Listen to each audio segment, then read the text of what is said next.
Hey everyone, welcome back to Digital Tech Heaven. I am Hashad, and here we provide practical tips to master technology skills through easy tutorial on software and apps, helping you succeed at work and school.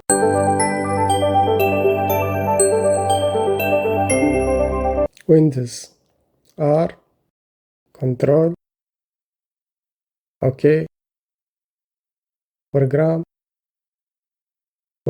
and features turn on Net Framework 3.5 click OK.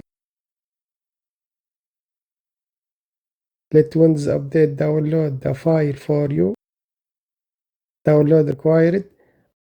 Applying changes.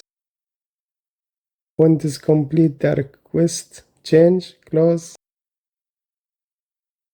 Turn Windows feature on or off.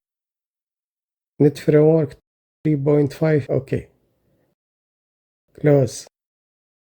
Thanks for watching. If you found this video helpful, share it to empower your friends in mastering their tech skills. Subscribe for more tutorial, hit the bell icon for updates, and drop down comment with your thoughts. Check out more of our content here and see you in the next one.